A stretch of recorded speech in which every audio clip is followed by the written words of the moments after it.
एक घर जिसमें एक जवान लड़का अमित गुस्से में अपनी थाली को धक्का देता है और चिल्लाता है। उसकी बूढ़ी माँ शांति देवी कोने में खड़ी कांप रही है। माँ, कितनी बार कहा है कि सब्जी में नमक कम रखा करो। आप अब बूढ़ी हो गई हो, आपसे एक खाना तक ढंग से नहीं बनता। कल से आप किचन में नहीं आओगी। आधी रात का समय अमित पानी पीने उठता है और देखता है कि उसकी माँ रसोई के अंधेरे कोने में बैठकर उसकी छोड़ी हुई जूठी थाली से वही बिना नमक वाली सब्जी बड़े चाव से खा रही है और उसकी आंखों से आंसू गिर रहे हैं। इस कहानी का अंत आपकी रूह कपा देगा। कुछ सालों पहले सोनपुर गांव में एक अमित नाम का बहुत गरीब लड़का था। उसके पिता बिरजू लाल ठेला पर सब्जी बेचते थे और अपने घर को बड़ी मुश्किल से चलाते थे। वो हर रोज ऐसे ही मेहनत करते थे।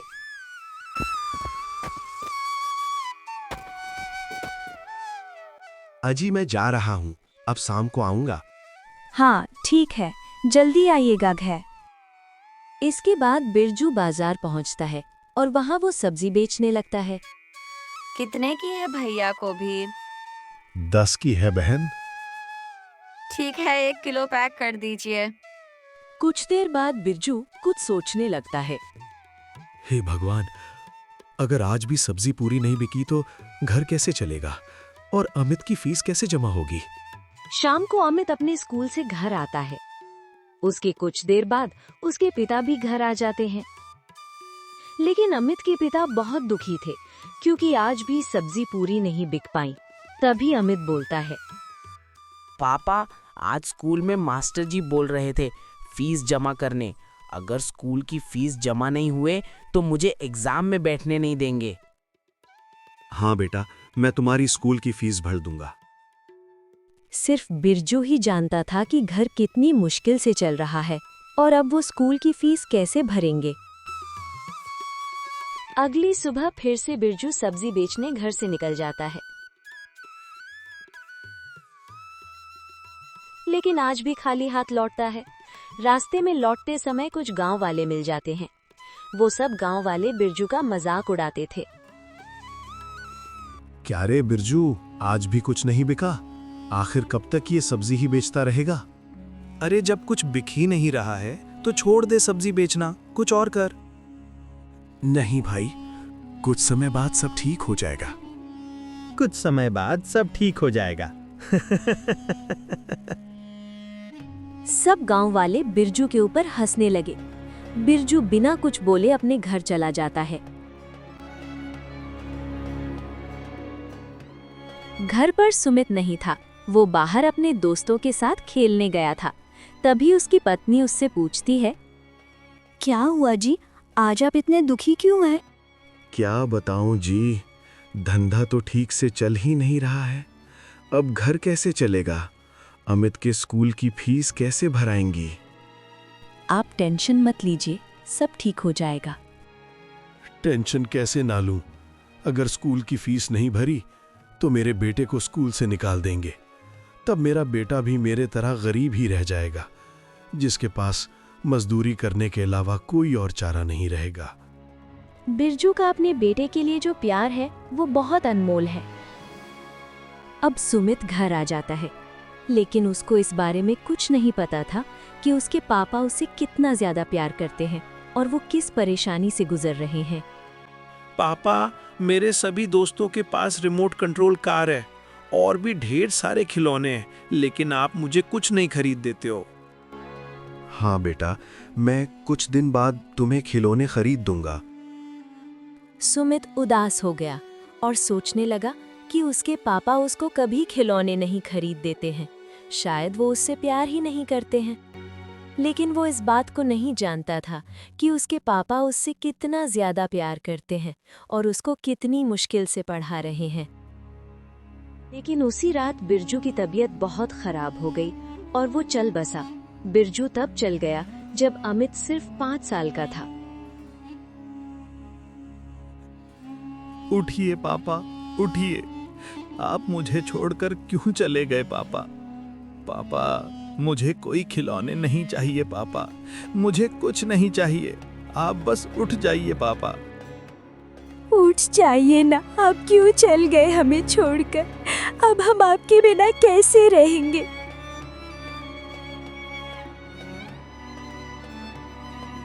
इसके बाद घर चलाने के लिए और अमित को अच्छे स्कूल में पढ़ाने के लिए शांति देवी ने लोगों के घरों में बर्तन मांज करके अमित को शहर के सबसे बड़े स्कूल में पढ़ाया।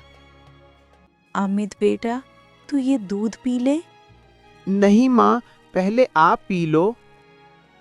मुझे भूख नहीं लगी है, मैंने पड़ोस वाली चाची के यहाँ खा लिया था, इसीलिए दूध तुम पी लो बेटा। सच्चाई ये है कि शांति ने 3 दिनों से सिर्फ पानी पीकर गुजारा किया था ताकि अमित के स्कूल की यूनिफॉर्म खरीद सके।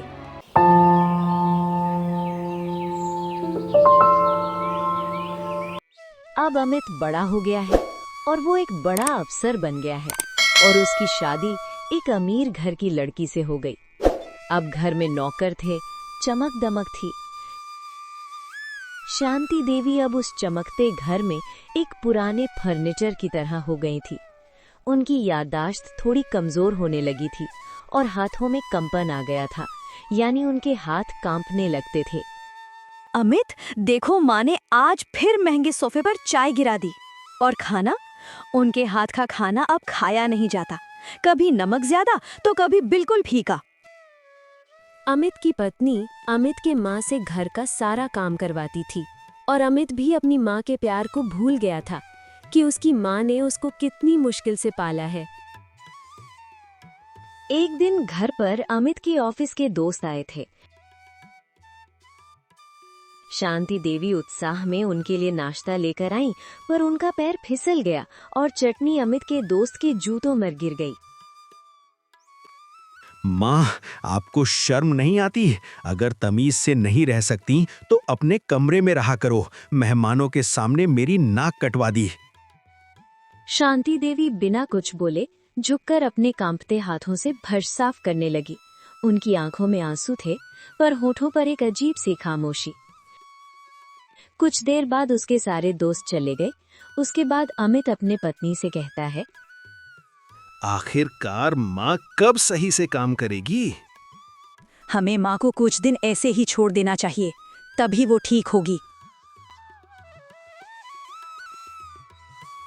उसी रात अमित को अपनी गलती का एहसास हुआ और वो माफी मांगने माँ के कमरे की तरफ गया।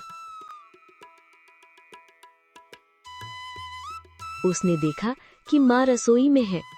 उसने छिपकर देखा कि माँ उसकी फेंकी हुई जूठी रोटी और फीकी सब्जी रोते हुए खा रही थी। अमित अंदर गया और बोला, माँ, आप ये जूठा खाना क्यों खा रही हो? मैं आपके लिए दूसरा खाना मंगवा देता हूँ। नहीं बेटा, मैं बस ये देख रही थी कि कहीं सच में नमक बहुत कम तो नहीं था। मुझे डर था कि कहीं मेरी वजह से तू भूखा न सो जाए। मैं बूढ़ी हो गई हूँ ना, जीभ का स्वाद चला गया है, पर तेरी भूख का एहसास आज भी मुझे वैसा ही होता है जैसा तेरे बचपन में होता था। माँ, मुझे माफ कर दो। मुझसे गलती हो गई है। मुझे आप पे गुस्सा नहीं करना चाहिए। माँ, मैं अब आप पे कभी गुस्सा नहीं करूँगा। बेटा, माँ अपने बच्चे के बात का कभी बुरा नहीं मानती है। मैं तो भगवान से यही प्रार्थना करती हूँ कि तुम हमेशा सही सलामत रहो, यही मैं चाहती हूँ। थैंक यू माँ, आपने मुझे माफ कर दिया, वरना मैं हमेशा अपने आप को कोसता रहता। अगले दिन शांति देवी की तबीयत बिगड़ गई। उन्हें अस्पताल ले जाया गया। डॉक्टर ने चेकअप के बाद अमित को अकेले में बुलाया। अमित जी, आपकी माँ को जीभ की बीमारी है। इनके स्वाद ग्रंथियां खत्म हो चुकी हैं।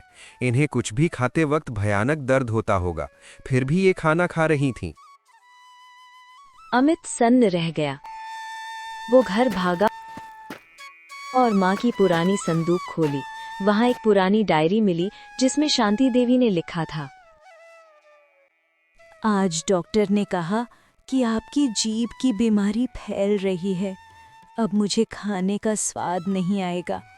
पर मुझे डर है कि अगर मैंने खाना बनाना छोड़ दिया तो अमित को कौन खिलाएगा। बहू तो अक्सर बाहर रहती है। जब तक हाथ चल रहे हैं अपने बच्चे के लिए पकाऊंगी। भले ही वो मुझे डांटे, पर कम से कम उसके सामने बैठने का बहाना तो मिलेगा है। इसके बाद अमित दौड़ते हुए अपने माँ के पास गया और बोला, माँ, तूने मेरे लिए क्या कुछ नहीं किया, लेकिन मैंने तुम्हें कितना तकलीफ दिया। माँ, मुझे माफ़ कर दो। पापा ने तो मुझे बहुत छोटी उम्र में छोड़कर चले गए, लेकिन तुमने ही तो मेरा ख्याल रखा था। जिस माँ को वो स्वाद न होने के लिए कोस रहा था, वो माँ असहनीय दर्द में भी सिर्फ इसीलिए खाना बना रही थी ताकि वो अपने बेटे के साथ 2 पल बिता सके। अमित अस्पताल के बेड पर माँ के पैरों में सिर रखकर रो रहा है और माँ का कांपता हाथ अभी भी उसके सिर पर आशीर्वाद दे रहा है।